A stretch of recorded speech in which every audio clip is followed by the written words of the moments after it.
all eyes on next week Central Economic Work Conference, and we also believe that it is a wise decision for China to lower the growth target to perhaps 4.5% to 5%, instead of insisting at the 5% hard target. That would not be good, and that could also relieve some of the policy pressure for China to ease both in terms of fiscal policy and monetary policy. Now, obviously, that fiscal policy and quasi-fiscal policy will be the main tool for China to stabilize the economy. Yeah, absolutely. Better to beat a lowered bar than undershoot that bar. Raymond, Sri was mentioning consumer confidence, and key to that returning in China is, of course, a stabilization in the real estate sector, which has been in the mud for a few years now. And consumers need to believe that home prices are no longer going to decline. How encouraged are you, therefore, by the numbers that we got this week on the home sales front?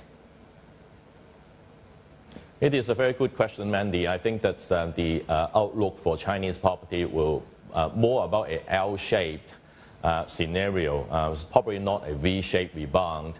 Now, of course, that lots of the many measures that have been launched in the last 2 months seems to have improved, especially with the property sales and transaction in top-tier cities, for example, Shanghai, and to some extent Shenzhen as well. So this is a good sign, but I just don't believe that there will be a V-shaped rebound in property price, and that is very, very important for a sustainable recovery of Chinese consumer spending, because of the positive wealth effect has been the key to boost household confidence. So without a strong rebound in property prices, I don't expect that would spur the strong demand and household spending. But at the same time, people do eat and drink, and so we do see that a lot of consumer spending is on the food and beverage side and restaurant as well. So I think to some extent, this may also actually be what the governments want to do,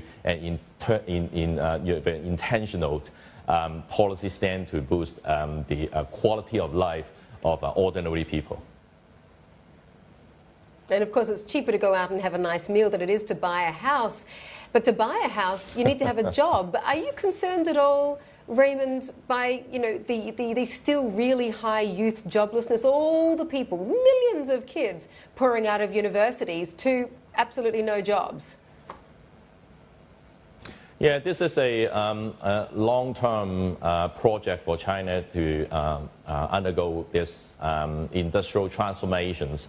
And the sectoral transformation means that in the near term, that the services sector will still be underperforming, and because the loss of the government resources have been focused on boosting high-tech and innovation, AI, robotics, so on and so forth. And the youth unemployment right now is hanging around 17%.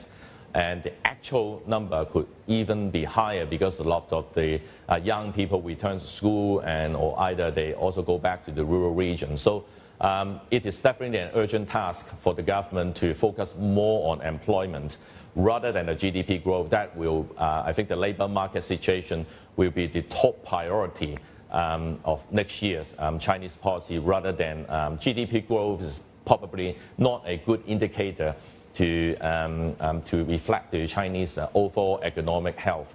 So I believe that perhaps China needs to create 13 million jobs next year in order to absorb the surplus labor and the surplus workforce in the economy. Raymond, as far as the stimulus response is concerned, then Central Economic Work Conference in December this month, if it does set the tone for the policy outlook in 2025, what can we expect? I expect the government will continue to stick to this counter-cyclical stand, and they will reiterate this stand in the post-meeting release. And obviously, we don't know the growth target yet until the March NPC. But at the same time, many policies have already been launched. I think that one more additional point made by the Central Economic Work Conference is execution. They would encourage the local governments, state-owned enterprises, and even the private sector to do more in order to support and sustain the economic improvement or at least stabilization that had happened in the last 2 months. I think this will be the overall message of Central Economic Work Conference next week. Now, of course, that Trump's tariff will also be a talking point, but I just don't think that they will be, state this flag very visibly or explicitly, but will label this as an external headwind that China is going to face, in 2025.